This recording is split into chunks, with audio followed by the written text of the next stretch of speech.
Malgré la récession, malgré la situation quasiment catastrophique dans l'économie européenne, Christine Lagarde, la présidente de la BCE, décide à nouveau de monter les taux d'intérêt cette semaine. Est-ce qu'elle est en train de tirer une balle dans le pied de l'économie européenne ou bien c'est une grande opportunité pour investir en bourse? C'est Miner Cash, c'est le café du dimanche. Bienvenue dans cette nouvelle vidéo. N'oubliez pas de mettre un like pour me soutenir dans le développement de cette chaîne gratuite et inscrivez-vous à la chaîne en mettant la petite cloche pour être averti quand je publie des nouvelles vidéos. Et évidemment, si vous avez des amis qui s'intéressent à la bourse, à la finance, n'hésitez pas de partager cette vidéo.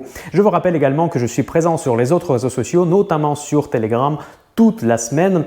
Tous les détails, vous pouvez trouver dans la description à cette vidéo. Pour les abonnés Miner Cash Premium, je vous rappelle qu'il y aura une deuxième vidéo qui vous attend d'ici 3 heures où nous allons parler de notre portefeuille d'investissement et de nouvelles opportunités que je vois actuellement sur les marchés. C'est parti! Comme vous pouvez voir, l'ambiance change. Enfin, j'ai obtenu mon bureau, je viens de déménager, j'ai aménagé tout le matériel. Bon, il y a beaucoup de choses encore qui restent, mais en tout cas, vous pouvez voir déjà un petit peu comment ça a changé du point de vue de l'ambiance. J'espère que ça va être traduit dans la qualité de nouvelles vidéos, de nouvelles rubriques que je vais lancer prochainement.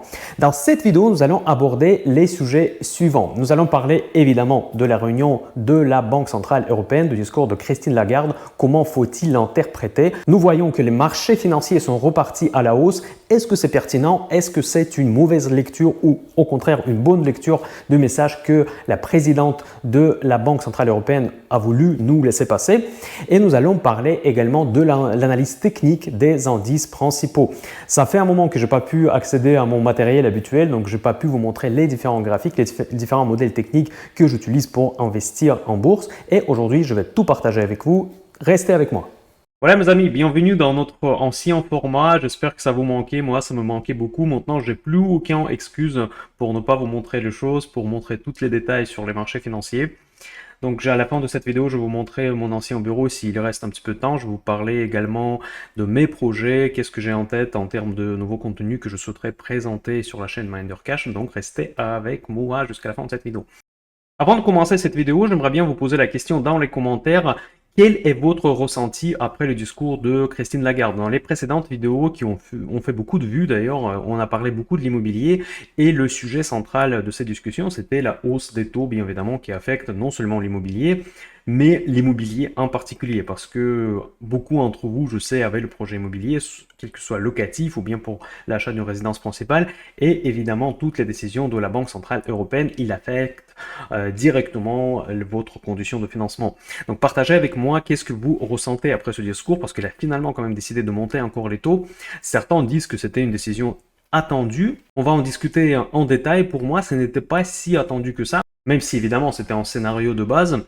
Mais pourquoi je doutais? Tout simplement parce que l'Europe elle est déjà en récession. Déjà, certains secteurs, et non seulement l'immobilier, sont en train de souffrir à cause de ces taux trop élevés. Et pourtant, Christine Lagarde a décidé de faire cette geste de gentillesse en remontant les taux. Ça fait du bien pour les personnes qui font des placements. Dans la dernière vidéo de Café Dimanche, nous avons comparé l'investissement immobilier avec des placements sans risque, ce qui est assez intéressant parce que ça montre le fait que aujourd'hui, l'investissement immobilier ne représente pratiquement aucun intérêt parce que la prime qui correspond quand même à l'effort supplémentaire que vous allez apporter à un investissement dans l'immobilier, elle n'est pas suffisante pour justifier, si vous me permettez, cet emmerdement de gestion du locatif, des travaux, etc., etc. Donc nous sommes dans une situation quand même assez intéressante parce que non seulement l'immobilier, mais également probablement d'autres types d'investissements peuvent subir un processus que l'on appelle parfois un désinvestissement, des intérêts des investisseurs parce que les taux sans risque deviennent tellement intéressants que ce n'est même pas la peine d'aller chercher du rendement ailleurs. C'est pas vrai pour tous les secteurs et nous allons se concentrer justement sur des secteurs qui peuvent évidemment apporter plus de rendement que les placements sans risque dans mes prochaines vidéos sur la chaîne Miner Cash et plus particulièrement dans mes vidéos qui sont destinées à mes abonnés premium dans lesquelles je présente les lignes de mon portefeuille réel. Nous avons démarré ce nouveau projet qui s'appelle Miner Cash Patrimoine récemment. Il y a déjà des nouvelles lignes qui ont déjà fait des profits et nous parlons très globalement de patrimoine en général. Donc voilà, Christine Lagarde, qu'est-ce qui s'est passé cette semaine? Pourquoi cette réunion elle était particulièrement importante parce que tout simplement il y a un phénomène que tous les économistes ont peur, ce qui s'appelle la stagflation. Stagflation, c'est quoi? C'est quand il n'y a pas de croissance et l'inflation continue à grimper. C'est plus ou moins ce que nous vivons actuellement. Certes, l'inflation elle a baissé à partir de ses plus hauts, mais elle reste quand même à des niveaux relativement même très importants par rapport aux historiques récentes. Et suite à cette inflation qui reste élevée, Christine Lagarde, elle est obligée, c'est le mandat de la Banque centrale, de monter les taux. Mais quand elle monte les taux, elle enfonce encore plus l'économie européenne dans la récession, dans laquelle elle est déjà, comme je viens de vous dire, et ça crée une espèce de boule de neige où les problèmes économiques s'accumulent, où les déficits publics ne cessent pas de croître et nous ne savons pas vraiment où est-ce que cela peut mener. Ce qui est très important à constater, que j'enregistre cette vidéo le 15 septembre à la fin de la séance boursière. Et la semaine prochaine, nous attendons également le discours de Jerome Powell. Évidemment, le discours de la Fed est toujours plus important que le discours de la BCE. Et Jerome Powell est également attendu de délivrer un message très positif pour les marchés financiers en confirmant qu'il n'y aura plus de hausse de taux et ils vont rester pour un petit moment avec les taux actuels. Analysons maintenant tout en détail. Qu'est-ce qu'elle a dit exactement, Christine Lagarde? Tout comme Jerome Powell, elle est en train de jouer la carte de la fin du cycle des hausses des taux. Même si pour l'Union européenne, c'est bien plus délicat parce que les taux ont été montés pas aussi haut qu'aux États-Unis, ils n'ont pas forcément une possibilité de les monter aussi haut. Pourtant, elle s'est lancée dans ce jeu. Elle communique clairement au marché financier une information que probablement les hausses des taux sont terminées. Par contre, elle se corrige tout de suite après. Quand vous lisez les communiqués des banques centrales, il faut faire attention à chaque lettre, chaque mot, chaque nuance, comment on les prononce telle ou telle information. Elle a dit, sauf si les statistiques économiques ne se dégradent pas. Donc cela veut dire que si les statistiques économiques dans l'Union européenne se dégradent, elle pourra repartir dans le cycle des hausses des taux. Comment ils peuvent se dégrader? Bon, évidemment, le principal critère de la prise de décision, c'est l'inflation. Donc pour résumer cette phrase, elle n'a pas forcément dit grand-chose de nouveau. Elle a tout simplement dit effectivement on s'arrête maintenant parce que en effet l'économie européenne ne peut plus tenir ces taux, mais par contre on pourrait repartir éventuellement vers de nouvelles hausses de taux si jamais la macro se dégrade. Donc cela veut dire que nous devrions faire beaucoup attention aux publications macroéconomiques dans la zone euro et dans les principales économies européennes. Ensuite, qu'est-ce qui a changé dans le discours? Effectivement, il y a une chose qui a beaucoup changé, parce que dans les précédents discours, l'enjeu c'était est-ce qu'elle va monter les taux pour la prochaine réunion ou pas. Aujourd'hui, maintenant, nous vivons un changement de discours. Maintenant, l'enjeu c'est combien de temps les taux vont rester à un niveau actuel. Un niveau actuel qui est considéré très élevé. Désormais, les marchés financiers vont spéculer pas sur le fait si la BCE va monter ou baisser les taux, mais surtout, elle va spéculer sur la durée pendant laquelle ces taux élevés vont être gardés. Je vous rappelle qu'encore au début de cette année, le consensus des analystes était que en septembre, le mois quand j'enregistre cette vidéo, on va parler déjà des baisses des taux. Donc les marchés en janvier et février 2023, les analystes anticipaient le début des baisses des taux à partir du mois de septembre. Donc on est très loin de ce scénario. Nous sommes plutôt dans un scénario encore de la fin des hausses des taux et peut-être, encore une fois, si tout se passe bien, on va garder ces taux élevés pendant une période indéterminée. Donc, on ne parle pas du tout des baisses des taux. Et pour moi, c'est très important dans mon analyse boursier parce que c'est justement d'avoir l'horizon sur la reprise des baisses des taux qui changerait mon opinion assez négative sur les marchés actuels. Donc, le temps que nous restons dans le contexte des taux élevés, le temps que nous restons dans le contexte où il n'y a pas de quantitative easing, des programmes d'assouplissement monétaire qui permettent de soutenir les marchés financiers, il sera toujours très compliqué de parler d'une hausse des marchés durables. Donc vous voyez sur votre écran que actuellement quand j'enregistre cette vidéo, les marchés financiers sont pas repartis à la baisse et pourtant encore hier, l'humeur des marchés était absolument euphorique après le discours de Christine Lagarde qui a été interprété comme très dovish. Dovish, cela veut dire en faveur des marchés, donc en faveur d'assouplissement du système monétaire. Et déjà, l'humeur a changé. On voit que les futurs américains sont profondément dans le rouge. Où est-ce que ça va se terminer? Nous ne savons pas encore. Le CAC 40 fait son jeu à part. Pourquoi elle fait son jeu à part? Parce que le vendredi, quand j'enregistre cette vidéo, Il y a eu des publications très positives de côté de la Chine. Je vous invite de rejoindre mon Telegram où je publie systématiquement des informations macro, y compris en provenance de l'Empire du Milieu, parce que ça affecte normalement l'indice CAC 40 où il y a beaucoup de valeurs de luxe. Donc c'est pour ça qu'aujourd'hui nous voyons une grosse différence des tendances sur le marché français et sur le marché américain. Donc le marché français étant dominé par le luxe et par la valeur totale énergie que j'ai dans mon portefeuille que je présente à mes abonnés. Et aussi, il y a pas mal de valeurs de luxe qui pèsent énormément sur cet indice. Et donc, on voit que l'humeur change très vite en ce moment parce que probablement les marchés ont enfin compris que l'interprétation des paroles de Christine Lagarde pourrait être différente. Et justement, quand moi j'ai lu les actualités hier après son discours, c'est justement le constat que j'ai fait. Je vois que les marchés sont en train de partir fortement à la hausse et pourtant, le discours n'était pas si dovish comme il pourrait paraître en premier regard. Effectivement, elle a monté les taux, c'est pas du tout dovish. Elle a dit que c'est la fin, mais conditionné par des bonnes statistiques. Et pourquoi je pense que les statistiques peuvent être pires qu'attendues. Je pense que les marchés sont un peu trop optimistes en mettant des paramètres de l'inflation ou de croissance économique un petit peu trop surévalués parce que tout simplement on voit les prix du pétrole. Les prix du pétrole, c'est très important pour comprendre l'inflation. Nous pouvons constater que le pétrole aujourd'hui se trouve à ses plus hauts récents. Donc le cours actuel, nous avons vu la dernière fois, c'était en novembre 2022, donc il y a presque un an, un peu moins. Et ça va tôt ou tard se répercuter sur les prix finaux que nous payons à la caisse quand on achète les produits. Donc c'est un indicateur avancé pour moi pour l'inflation future. Par contre, la bonne nouvelle par rapport à l'année précédente, évidemment, c'est les prix du gaz, parce que les prix du gaz restent quand même relativement calmes. On peut regarder le gaz aux États-Unis. Bon, nous ne voyons pas nécessairement une explosion des prix du gaz. Par contre, le benchmark du prix du gaz en Europe, c'est TTF, juste pour votre information.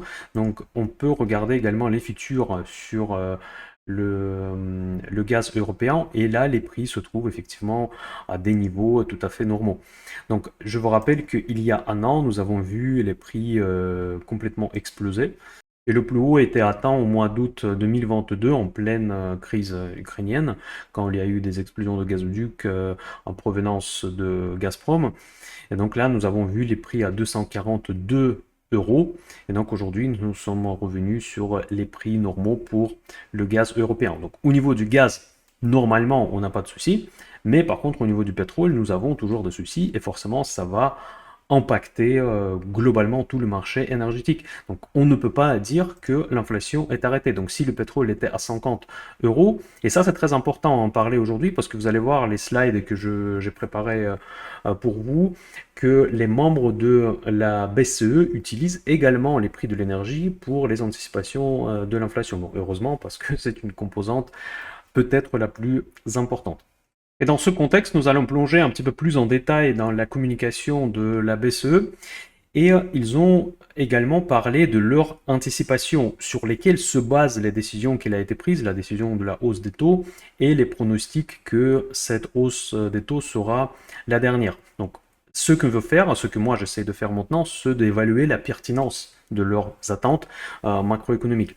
Et maintenant, sur votre écran, vous pouvez voir les attentes des membres du board de la BCE par rapport à la croissance économique dans la zone euro. Donc ça, c'est le premier slide. Et également leurs attentes par rapport à l'inflation future. Je voudrais apporter quelques commentaires, surtout dans le contexte des prix du pétrole dont je viens de vous parler. Moi, je trouve que leurs anticipations, leurs projections de la croissance économique européenne, elle est légèrement trop optimiste. Donc, déjà, en 2022, c'est du passé déjà, c'était 3,5% de croissance de PIB. En 2023, c'est l'année actuelle, donc 0,9%. Déjà, l'année 2024, c'est l'année prochaine, ils s'attendent 1,5% de la croissance de PIB. Et encore 1,6% pour l'année 2025. Donc dites-moi dans les commentaires qu'est-ce que vous en pensez. Moi, je ne vois pas spécialement beaucoup de perspectives pourquoi on devrait attendre ce rythme de croissance économique, sachant qu'actuellement nous sommes en récession. Ensuite, en ce qui concerne l'inflation, donc en 2022, donc ça c'est déjà du passé, encore une fois c'était 8,4. Actuellement en 2023, nous sommes entre 5,4 et 5,6, donc ça reste extrêmement élevé, sachant que le benchmark se trouve à 2%. L'année 2024, il s'attend déjà à l'inflation 3,2. Ça, je pense que c'est réaliste compte tenu des taux très très élevés.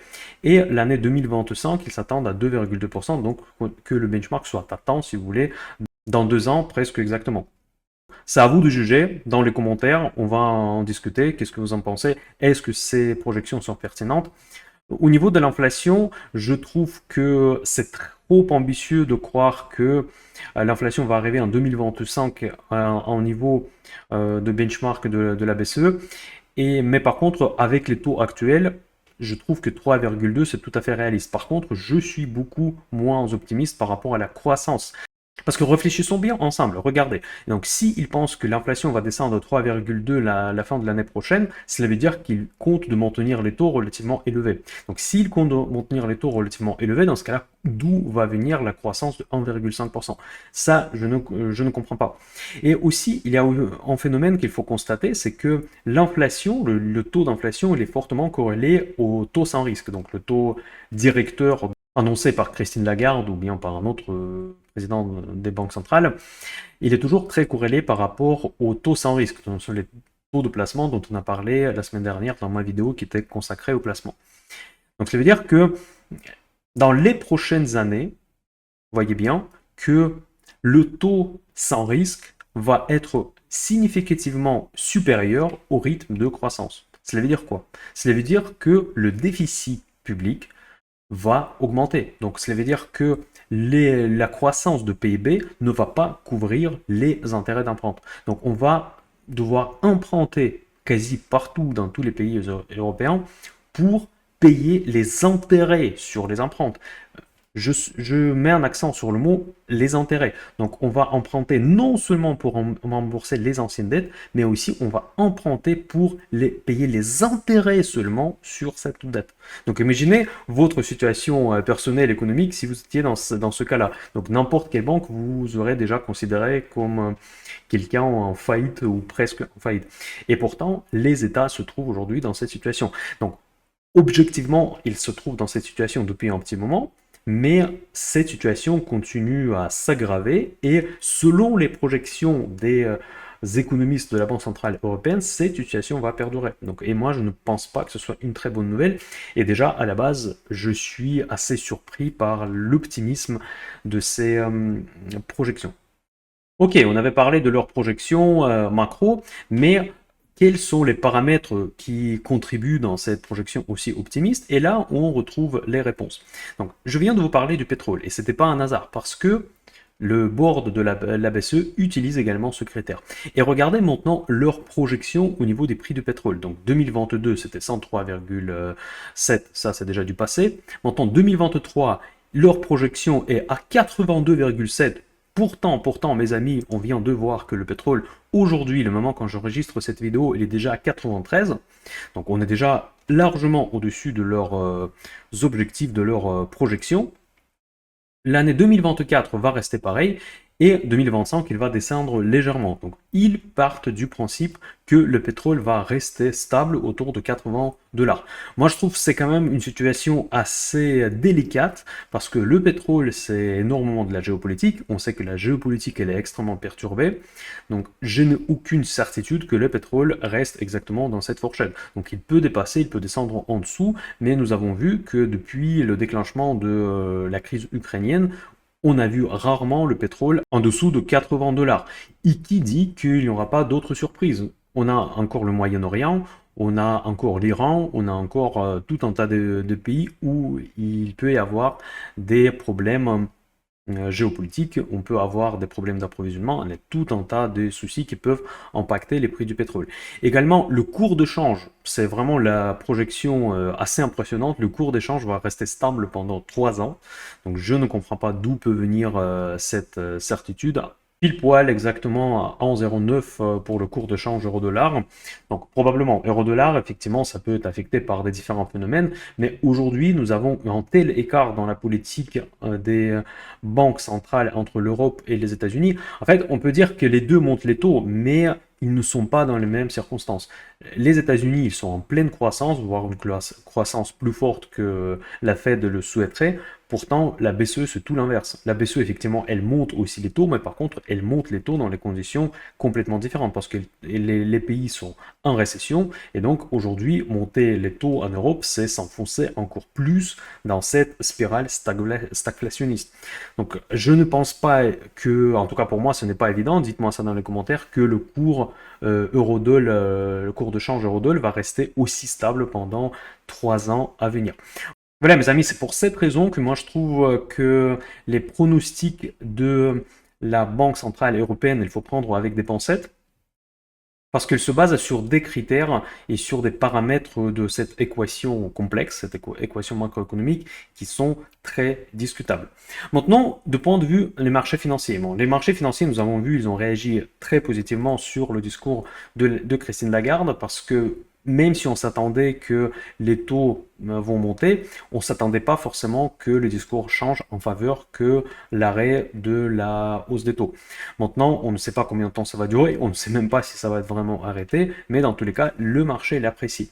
Je pense toujours que les marchés vont rester positifs malgré la tendance actuelle que vous voyez sur votre écran, jusqu'à au moins le discours de Jerome Powell, qui devrait également être hawkish. Là-dessus, je pense que c'est assez clair parce que Jerome Powell, contrairement à Christine Lagarde, il a quasiment tous les critères réunis pour délivrer un discours très accommodant au marché, qui va plaire au marché sans doute.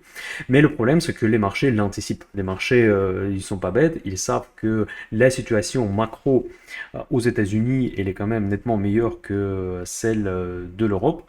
On peut voir d'ailleurs les indicateurs qui ont été publiés cette semaine. Donc on voit que la plupart d'indicateurs sont dans le vert. Donc on voit que Producer Price Index est plus haut que prévu. Les ventes au détail sont plus haut que prévu, même beaucoup, en plus avec une grosse différence. CPI, le principal indicateur de l'inflation, légèrement au-dessus de consensus. Bon, là c'est vraiment très peu par rapport, donc c'est très très proche au consensus. Mais par contre, tout ce qui concerne la croissance américaine, les chiffres délivrés par l'économie américaine sont très convaincants. Maintenant, nous allons jeter un œil comment les marchés de taux ont réagi, notamment le marché de taux aux États-Unis. Pourquoi j'en parle? Parce que c'est une des idées que je suis en train de surveiller au sein du projet Minder Cash Patrimoine, parce que les taux proposés par les obligations américaines aujourd'hui commencent à être vraiment très intéressantes. Moi, j'ai un benchmark de 4,85% à partir desquels je veux commencer à accumuler une position sur les ETF obligataires américains. Ça sera très probablement les ETF des obligations de moyenne durée, en espérant une normalisation de la courbe de taux. Mais en ce qui concerne les taux long terme, je regarde l'ETF TLT qui est assez connu, qui regroupe en fait toutes les émissions obligataires américaines à 10 ans, 20 ans jusqu'à 30 ans. Nous pouvons constater que les taux longs aux États-Unis restent sous pression. Donc je vous rappelle, pour ceux qui sont novices dans les marchés de dette, c'est que quand les prix des ETF ou bien les prix des obligations baissent, ça veut dire que les taux montent. Nous sommes au plus haut récent, en fait, là je pense que ces plus bas nous avons vu en 2011, donc ça fait il y a vraiment très très longtemps, parce que le taux évidemment il a flambé. Donc aujourd'hui nous sommes à 4,4% sur le 10 ans américain. Et ça commence à être vraiment quelque chose d'intéressant. C'est une des premières bonnes nouvelles que je vois après ce discours de Christine Lagarde. Le marché il est en train de presser le fait que effectivement les taux élevés peuvent rester plus longtemps que prévu. Et j'ai l'impression que cette relecture de communication de la BCE est en train d'être intégrée aujourd'hui sur les marchés après la forte hausse des indices le jeudi. Donc regardons le TLT, donc là on va le suivre encore dans la vidéo de Minder Cash Patrimoine, parce qu'à un moment donné, ça va commencer à devenir très très intéressant. Voilà, maintenant nous allons passer aux indices. Je vais commencer par l'indice CAC 40. J'en ai déjà parlé rapidement que le poids des valeurs de luxe pèse énormément sur les cours de CAC 40. Donc on voit la décorrélation par rapport au marché américain aujourd'hui. C'est justement suite aux bonnes nouvelles de la Chine qui est le principal consommateur de produits de luxe. Donc LVMH, Hermès, ils sont en train de monter. Le poids dans les indices est très important. Donc du coup, on voit cette décorrélation. En revanche, je suis un peu déçu parce que j'espérais encore ouvrir ma première position de bear call spread dans mon club Option Invest. Je vous rappelle pour ceux qui sont nouveaux sur la chaîne Miner Cash que j'ai également un club consacré aux options. Donc dans ce club, vous avez une formation et également j'y publie mes positions spéculatives sur le marché optionnel. Pourquoi j'ai créé cet espace dédié? Tout simplement parce que les options, c'est un produit assez complexe qui nécessite une certaine formation et je propose cette formation et également je partage toutes mes positions du trading avec ces produits. Et je vous rappelle également que je fais tous les investissements avec le broker Interactive Brokers, qui est partenaire du projet Miner Cash. Et vous pouvez trouver les informations, si ça vous intéresse, dans la description à cette vidéo. Et c'est surtout le broker, justement pourquoi je l'ai choisi, qui propose le meilleur service et de loin pour ceux qui veulent commencer à investir avec des options. Je veux préciser qu'il s'agit des investissements avec des options, pas du trading. Bon, on peut trader évidemment également, mais c'est surtout les stratégies d'investissement en utilisant les options qui m'intéressent. Et certains ont une image des options que ce sont des produits complexes et dangereux. Ils sont dangereux si on ne sait pas les utiliser, mais c'est plus ou moins vrai pour pas mal d'autres produits également. Mais je vous rappelle que également Warren Buffett utilise les options même s'il ne le met pas en avance. Et aussi les produits à capital garanti, structurellement, elles contiennent des options. Donc c'est un produit très sérieux. Ce n'est pas les options binaires, c'est pas une arnaque, c'est vraiment des produits des pros. Mais pour les utiliser comme en pro, il faut quand même suivre une certaine formation et je ne suis pas capable malheureusement de le présenter dans le cadre des vidéos normales. Donc ça veut dire que je suis obligé de créer un petit peu les espaces dédiés à ces instruments. Voilà, ce que moi je souhaite faire, en fait, je vois que depuis le début de cette année, je trade ce modèle, c'est un petit peu la même chose comme je faisais l'année dernière pour S&P 500, j'avais un modèle technique qui marchait parfaitement. Aujourd'hui, j'ai la même chose, mais pour le CAC 40. Par contre, la stratégie que je trade, justement, elle est basée sur les options parce que je ne suis ni bearish ni bullish sur le CAC 40. Je suis, comme on dit, sideways. Je ne vois pas des raisons d'une chute de CAC 40. En fait, je vois les raisons d'une chute, mais par contre, ces raisons sont trop évidentes et elles sont trop facilement anticipées.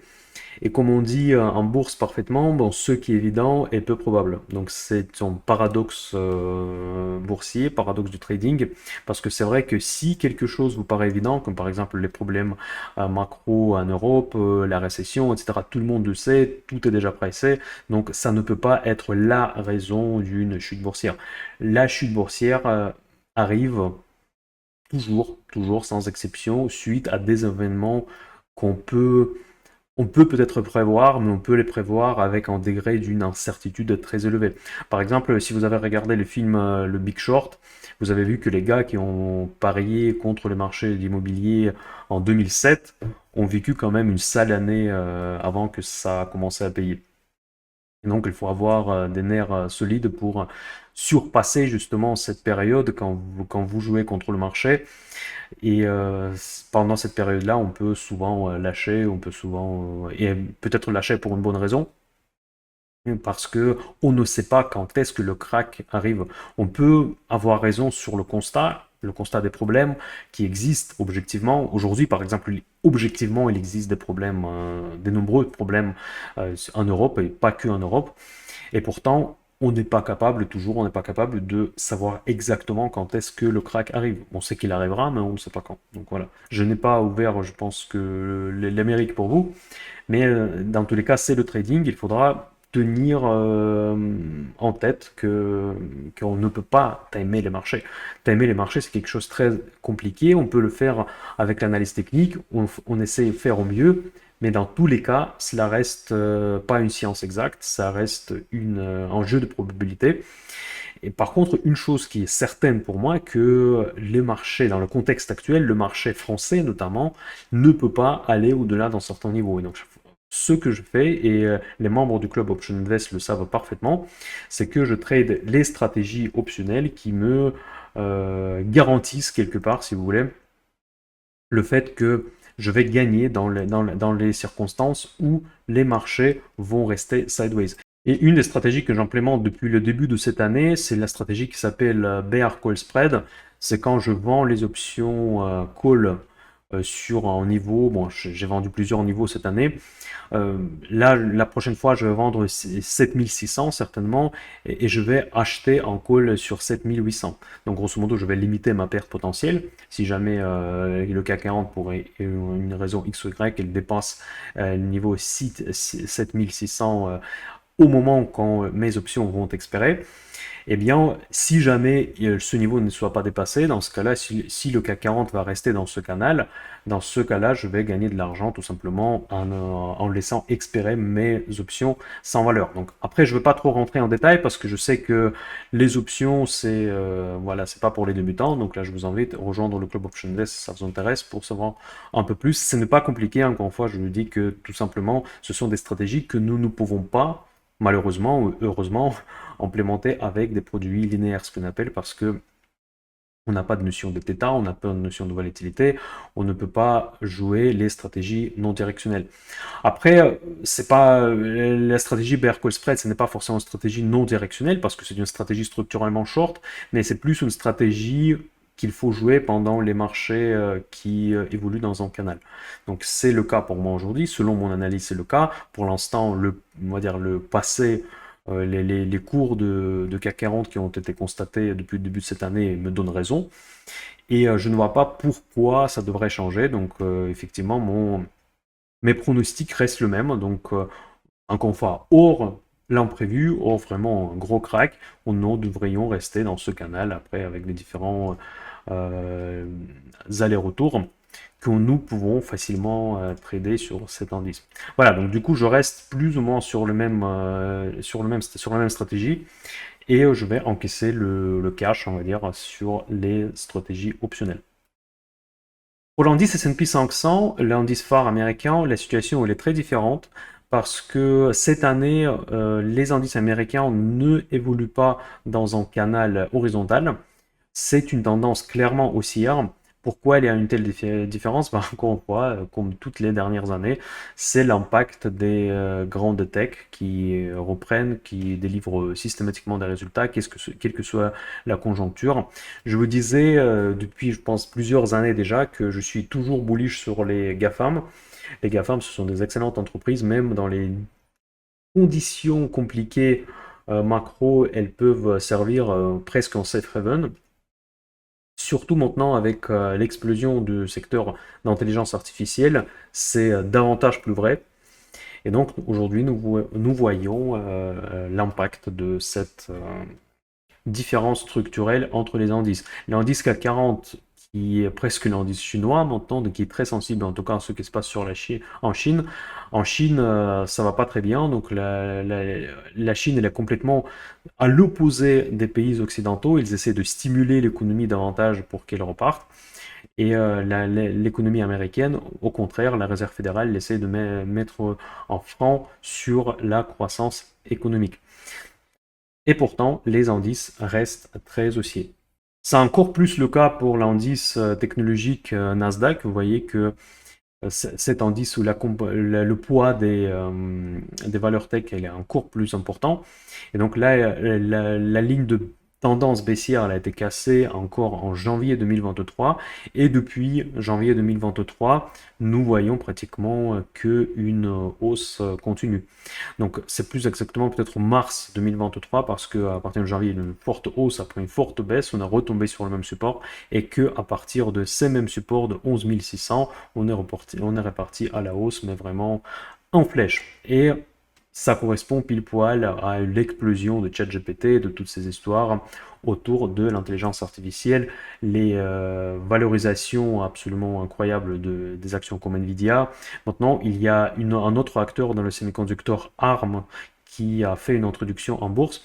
D'ailleurs, vu que j'ai récupéré mon bureau, maintenant je peux faire plus de vidéos analytique des différents secteurs et je vais préparer une vidéo sur le secteur des semi-conducteurs, comment les structurer parce que c'est vraiment super important et super intéressant d'ailleurs et ça explique également les enjeux géopolitiques. Je crois que j'ai partagé avec mes abonnés Telegram en des commentaires que je regardais sur TSMC, c'est vraiment intéressant. Il y a des choses que moi je connaissais pas. Et ça explique d'ailleurs les tensions autour du Taïwan. Bon, là je savais que l'enjeu il était vraiment les semi-conducteurs, mais je ne comprenais pas à quel point l'enjeu il était fort. Si vous ne l'avez pas vu, je vous invite d'aller regarder cette vidéo sur ma chaîne Telegram. En tout cas, vous trouvez tout dans la description à cette vidéo. Voilà mes amis, c'est tout pour aujourd'hui. Partagez avec moi dans les commentaires quels sont les sujets qui vous intéressent en ce moment. Peut-être ça me donnera des idées pour les prochaines vidéos. Et voilà. Donc mes amis, c'est tout pour aujourd'hui. J'espère que cette vidéo vous a plu. Donc je vais continuer à améliorer le contenu de la chaîne Miner Cash. S'il vous plaît, n'oubliez pas de mettre un like, c'est vraiment très très important pour moi. Et partagez cette vidéo à vos amis qui aiment bien la bourse, la finance et abonnez-vous pour qu'on reste en contact. Allez, bon dimanche, bye bye.